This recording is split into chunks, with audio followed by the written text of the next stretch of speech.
Got morning chores all done. I ran to town and got all my errands done. We got chickens butchered this morning. That went pretty quick. I have all afternoon and it's a nice day out. You know, I haven't fixed nothing all week. That gives me an idea. I know what I'm gonna do.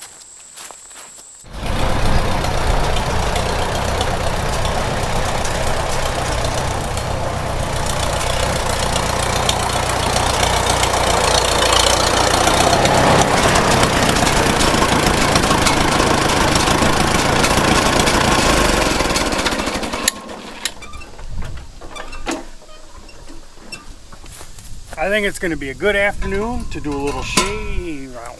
Now I'm going to be a shade tree mechanic.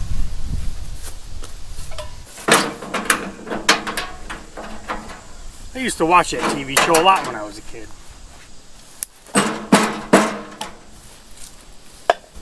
Every Saturday morning.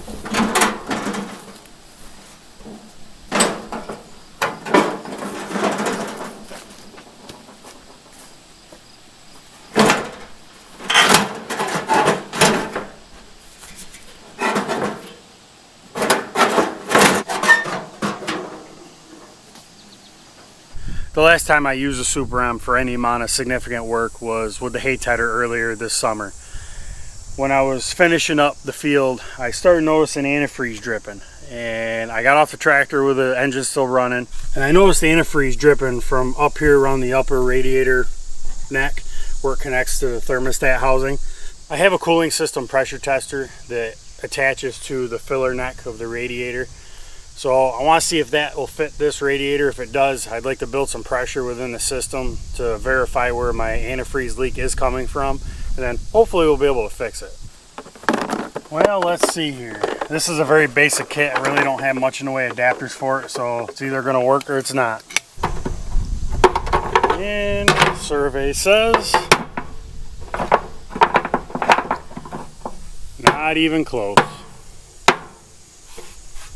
Well, I guess on to plan B.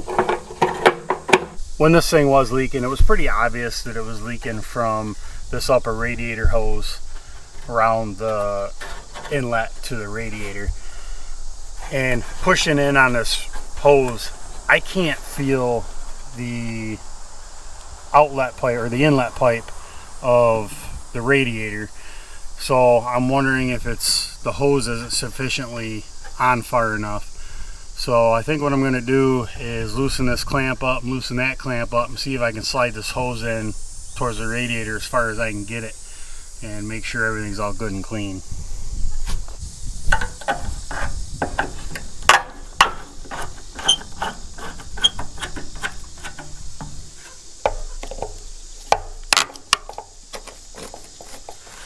Better check the coolant level and make sure I'm not going to lose a bunch when I break the seal on this upper hose. And I don't even see any in the radiator, not up to the top of the fins, so should be all right.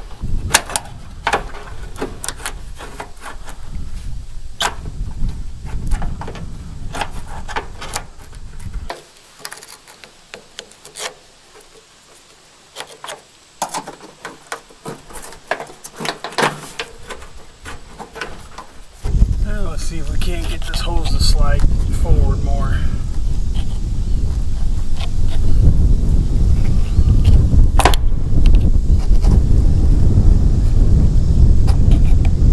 Well, moving this hose is proving to be easier said than done. So I'm going to disconnect this support bar for the front of the radiator, and then hopefully I can move the radiator forward enough. Maybe I can get this hose right off of there, clean everything all up, and then put the hose back on. Sure is a nice breeze this afternoon.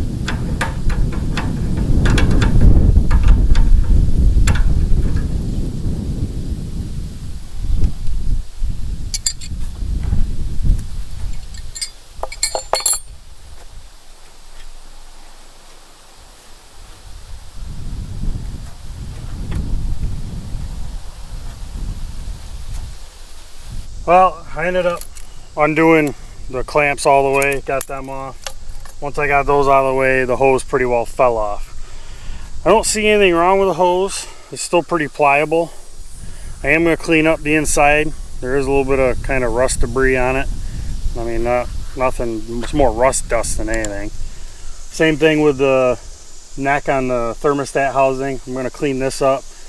The neck on the radiator looks pretty good. I'm just going to clean everything up and put the hose on, and hopefully that takes care of it.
Alright, that's good.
It's a good place to start. Couple inches from the top. Got to leave some room for expansion with these old radiators. I think it'll be all right. Well, I just got done pouring it in, and you can see it's wet already around here. See if we can clean it off a little bit and get a better idea where it's coming from.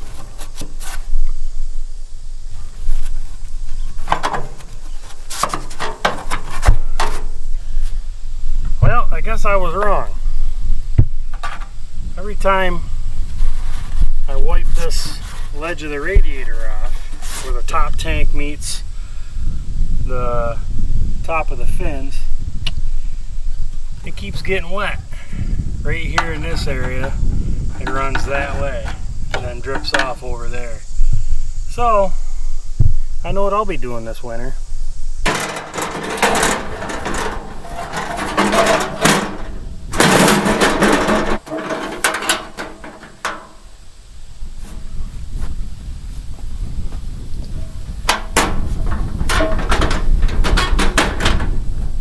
I just want to show you the vantage point of why I thought that upper radiator neck was leaking. With the hood on, you can't even see the top side of the ledge where the two halves of the tank come together up there at the top. So it's pretty easy to see why I would have thought the upper radiator neck was leaking, especially when the drips form right underneath it and then drip off from there. So getting the hood off, you really get a better idea of what's going on. Well, I guess I got to have something to do this winter.